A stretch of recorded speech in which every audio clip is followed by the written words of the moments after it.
everybody does a few really critical things. And the first is you make meetings a lot shorter, right?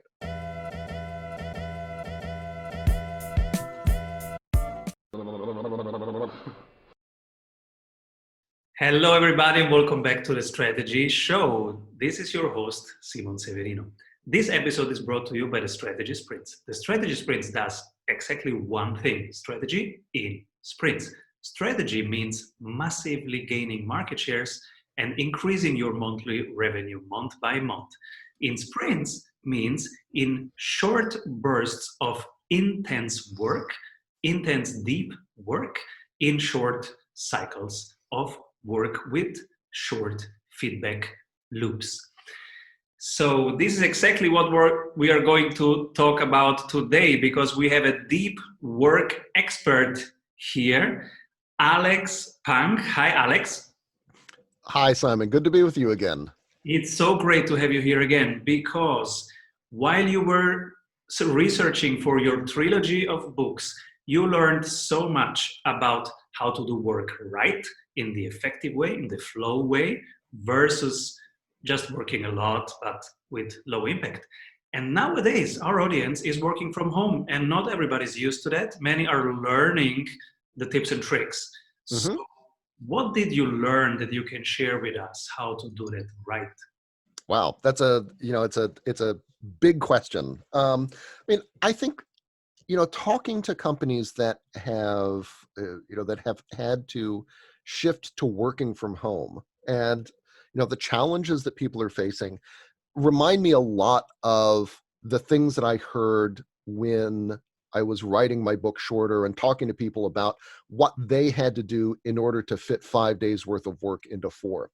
And it strikes me that some of the strategies that companies used in order to shorten their work days, I think can can transfer to to today's kind of weird situation, help people work at home or help groups work remotely better, but also I think yeah, teach everyone some skills that can be useful when we go back to something like a new normal and are back together in the office, and can help us either work more effectively and maybe maybe move to 4-day weeks.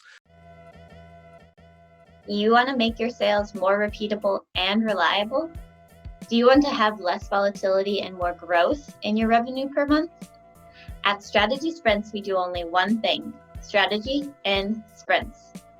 Strategy means having more revenue through a better offer. In sprints means having more energy in your team every week. Check out if your ROI is as high as it is for most service-based and online businesses and startups we work with, which is over 100%. You can see it in just 15 minutes by going to strategysprints.com/sales and completing our online exercise to know what your ROI would be with our accelerator program.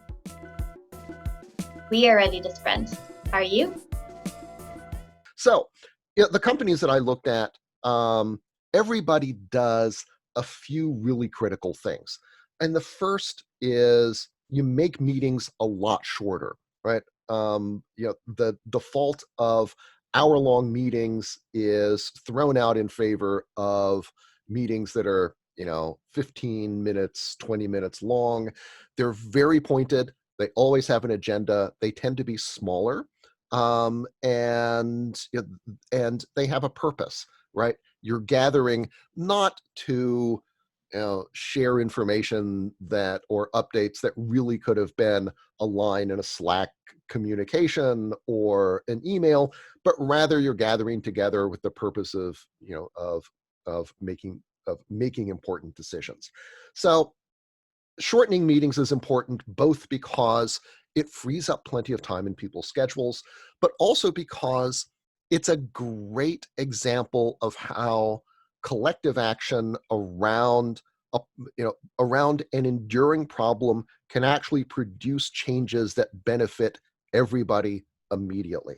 It's an easy early win that you can build on to help redesign your workday. The second thing is is eliminating distractions during or periods when you're trying to work, particularly periods when you're trying to work on sort of really critical tasks or you're trying to get into flow. So what this means is, setting aside times of day when you check email, but also just as important, times a day when it's perfectly okay to ignore your inbox or Slack or voicemail. A third thing is redesigning the workday to guarantee that there are periods where people can get into flow and can really focus. Generally, what this means is a couple hours in the morning, sometimes also a couple hours in the afternoon, depending upon the kind of work you're in, how much time you spend with clients, and that sort of thing. But the important thing, I think, is first off, having that particular time of day. Second, having it be something that everybody does together is super powerful because, number one, when you're in an office with other people who are concentrating, I think most of us have the experience that it helps us concentrate better as well. But the second thing is that it enforces this social norm that concentration is important, that focus is a really valuable thing, especially in today's world and for creative or knowledge intensive companies, and that by carving out time for it, by supporting it, we are able to do important work that in a way that we value. Another critical thing that these companies will do is think really hard about how you can use technology to automate or to outsource less important tasks, but also use technology to augment your ability to do your most important, highest value work. So an example from the book that I love is a PR company that uses an online service that searches for articles that they've placed, that they've been trying to place in sort of newspapers and magazines and such. Chasing down that stuff used to take a full day. And by automating it, though, they can knock that out in about 3 minutes. And, it's the kind of thing that, is really important for client relations, but which doesn't necessarily build very much skill, sort of within the organization. And so by automating it, it frees up a whole bunch of time to, work on more creative projects, to, make that next campaign a little better, while also still satisfying the needs of your customer. And I think that by doing those things, you're able to be more effective during the day. You're able to focus on more valuable tasks, and you give people an opportunity to spend more time in that, sort of in a more focused, more concentrated mode, which I think a lot of us actually find both really productive and really rewarding. So how does this translate into individuals working from home and companies having to work remotely? Well, I think, by now, most of us have spent enough time on Zoom calls or, Skype meetings so that we recognize the value that, having short, sharp, pointed meetings can have for us all. I think we've also had to, as we've juggled dealing with kids, with other family members who are home, I think by now we should really recognize the value that having, a period, especially a stable routine period of concentrated time where, we have no distractions and we're able to focus, just we see just how valuable that is.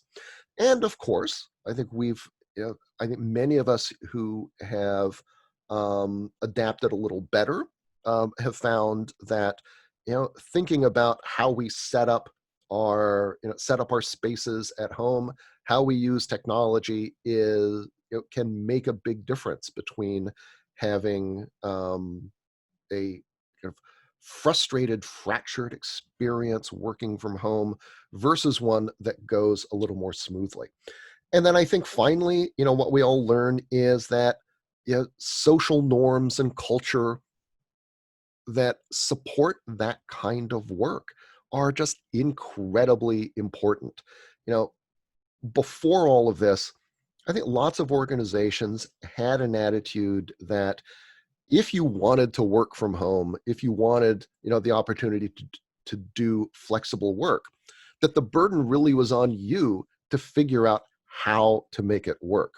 And, what people who have studied flexible work and the dilemmas that it creates have found that, while a lot of companies have been formally supportive of flexible time policies or work from home, it's actually been really difficult for individuals because the burden goes on them to, stay visible to their bosses, to make sure that there are no problems with coordination and communication between themselves and the rest of the team. And so they end up having to do even more work at home than they would at the office in order to earn this right to to work remotely. However, I think that what we've learned in the last few weeks is that norms and culture that acknowledge the importance of flexible work and work from home and that support it allow all of us to to do this better and with less effort than when it's just one person who has to struggle against the system.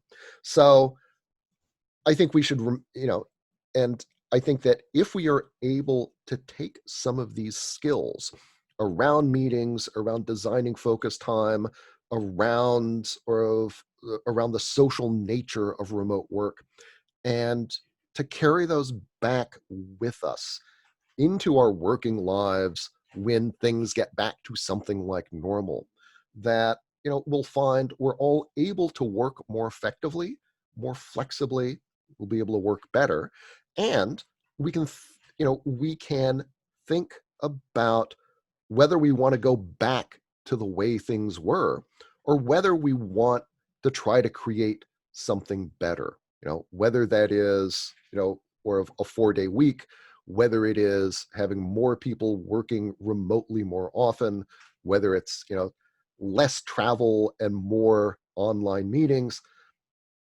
I think we will collectively be in a position where these options are available to us in a way that they were not previously. I feel validated a lot because Hey, there you go. we do it intuitively, but now it's good to have the backup from research. We all know that working in sprints is better, but how do we know what we should work on?